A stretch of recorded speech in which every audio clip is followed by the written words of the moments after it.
nag-steam chicken ako mga lalabs. Oh. Ayan, yan ang steam chicken natin mga lalabs. Ayan, mamaya mga lalabs, lagyan ko yan ng essence para sa kanyang sauce na masarap po ang kanyang sauce. Lagyan natin siya ng essence mga lalabs. Nagpahay din ako ng isda. Yan po ang ating piniritong isda. Yun ang steam chicken natin mga lalabs ay ito po ang ilalagay natin mamaya. Ayan, essence of chicken with American ginseng and corn seeds. Ayan, corn seeds. Ayan, sarap po ito mga lalabs ang ating steam chicken. Ayan, lutuin pa natin yan siya mga lalabs. Hindi pa sapat yung luto niya, kaya lulutuin muna natin siya. Meron tayong piniritong isda mga lalabs. Yan, takpan muna natin siya mga lalabs ang ating steamed chicken. Ang piniritong isda natin ay baliktarin na natin.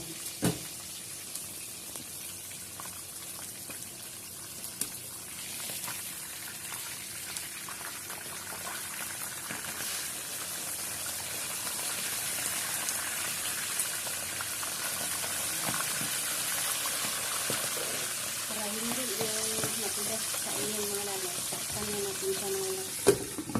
Takpan natin for a while. Open natin siya. Ayan. Nakalsik yung mantika na yan. Meron pa tayong hindi pa naluto. Lulutuin natin yan siya. May tatlo pa tayong hindi naluto. And then,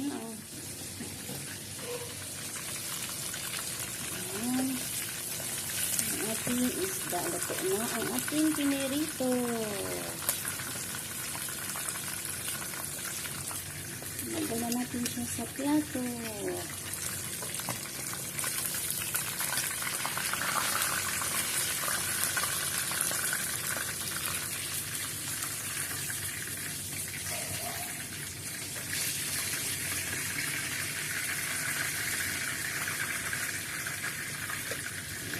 Tatlong piniritong isda na luto na.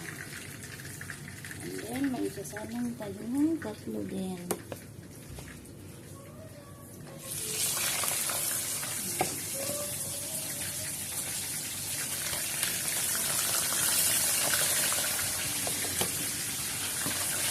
Ayan, takpan natin siya mga lalabs kasi pumatok sa mga lalabs. Yan lang, kasimpay. Yan ang sikreto namin dito kapag, para hindi siya matigas kainin. Kasi matigas ito kainin kapag hindi mo yan siya takpan. O, diba? Yung tinakpan siya mga labs, sabang luto siya mga labs. Ayan, very soft siya mga labs. Very soft, luto ang kanyang loob. Ang laman niya, luto. Malutong. Yan, luto siya. Yan, very soft siya. Ayan o. Luto siya sa ilalim kasi tinatakpan yung kag-prito niya. Yan po ang sikreto.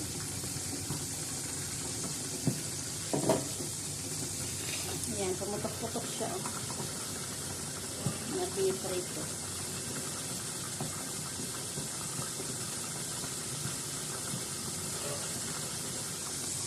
Sarap natin piniritong isda.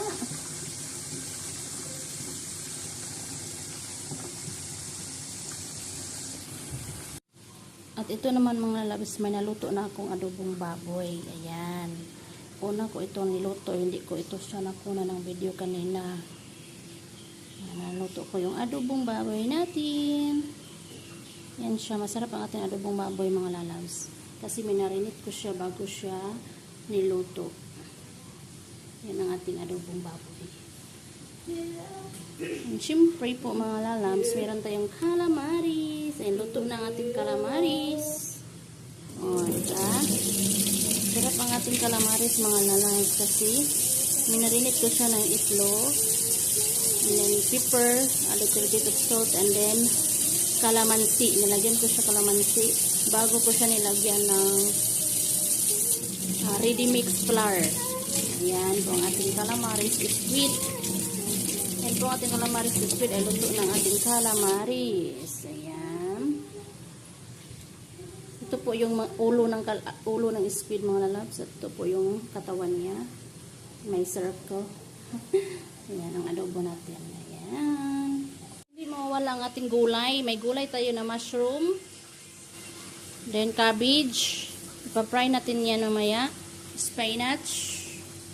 Spinach leaves and kangkong. Ayan kangkong. Malapit ito po yung katawan ng kangkong, tapos yung dahon niya nasa ilalim.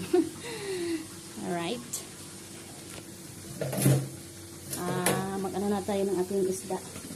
I-check na natin yung isda natin.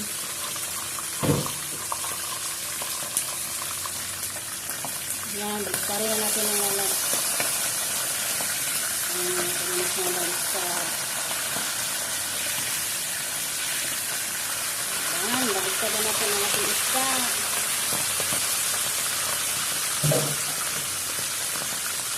Takpan natin yung ulit. Diba? Ganda, ang sarap tingnan. Ayun mga las, magkuha tayo ng aking chicken nuggets. Gumawa kasi ako ng chicken nuggets. Gumawa ako ng chicken nuggets. And then ngayon, nilagay ko sa air fryer. So, ano na lang mga las, yan ang gawa ko ng chicken nuggets ang lalas. Homemade po ito na chicken nuggets na ginagawa ko siya.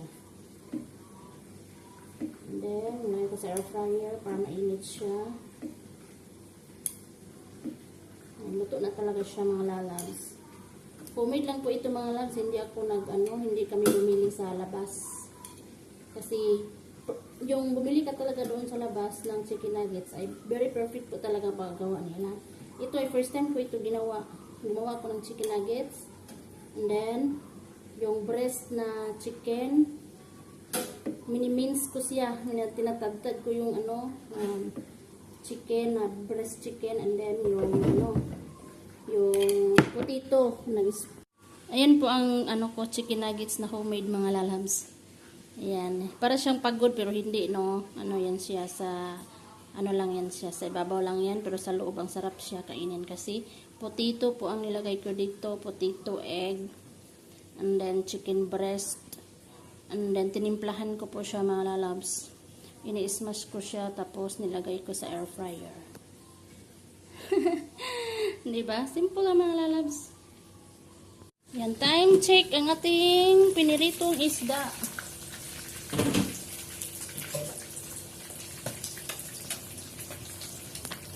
Yung steam chicken natin. Tingnan natin. Oh wow, may sabaw na siya mga lalabs. Oh. Ayan, may sabaw-sabaw na yung chicken natin. Pwede na siya lagyan ng essence mga lalabs. Mamaya lagyan natin siya ng essence. Busy pa lang person. Dami pa tayong ginagawa. Baliktad natin siya ulit na hindi na natin siya takpan. Bilis na magluto. Bilis ko mga lalabs. Sobrang bilis na magluto. Ayan.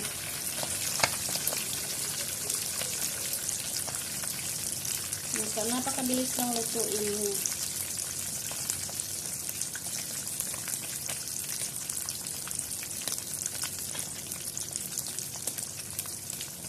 Pwede na natin siya kunin. Off na natin yung apoy. Ayan. Ito na ang ating piniritong isda. Ang amin na piraso. Ang ating isda na pinirito. Diba? Yan. Luto na.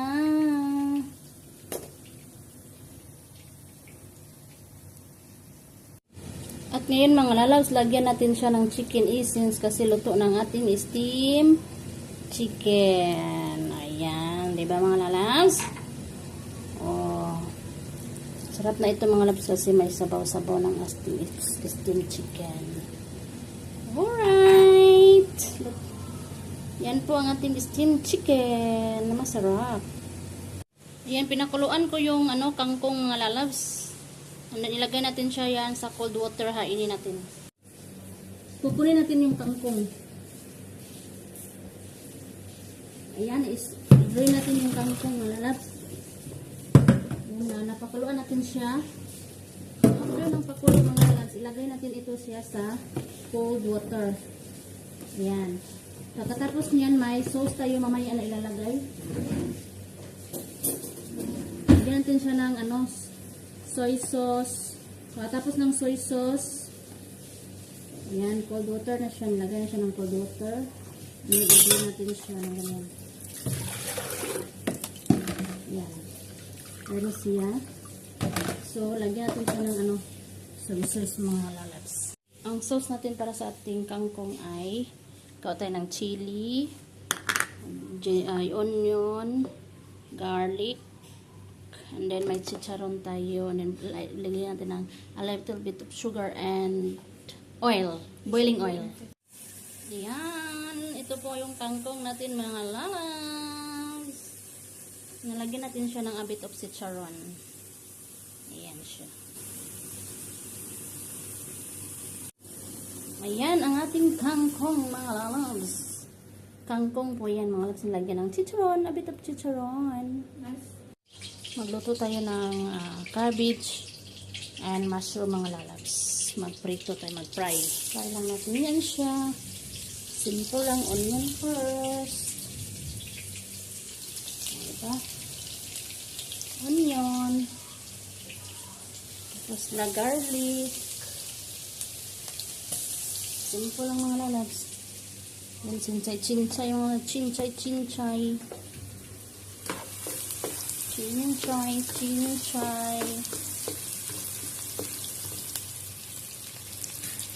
Yan, cabbage. Halo lang natin yung mga lalabs. Ito yung mushroom. Kasi mabilis naman ito sila maluto. Yan sila, i-mix natin yan mga lalabs, mix well. I-mix well natin. I-mix na natin siya mga lalabs. Ilagyan natin yung chicharon mga lalabs. A bit of chicharon, and then lagyan natin ng light soy sauce a bit para may taste. And then salt, a bit of salt. Nakahirap-hirap tayo mga lalabs na magluto na mga video mga lalabs. Lagyan natin a bit of salt. And then food seasoning. Yan po ang ating cabbage with mushroom mga lalabs. Nilagyan ng chicharon, a bit of soy sauce, salt, and a bit of seasoning. And then, kailangan natin siya takpan ng a few minutes mga lalabs para masarap ang luto niya. At ayan na mga lalabs. Pwede na natin siya hainin. Luto na ang ating gulay. Gulay na napakasimple na magulay ang buhay ng ating gulay. Ayan, masarap ang ating gulay mga lalabs. Lagay na natin siya sa plato kasi luto ng ating gulay.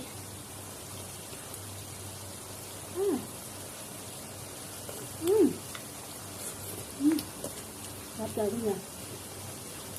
Sobrang sarap mga lalabs. Sobrang sarap. Ayan, that's all for today's video. Magluto-luto muna tayo. May ini-steam ako dito na mga laksahon. White mean. May ini-steam ako ng white mean mga lalabs.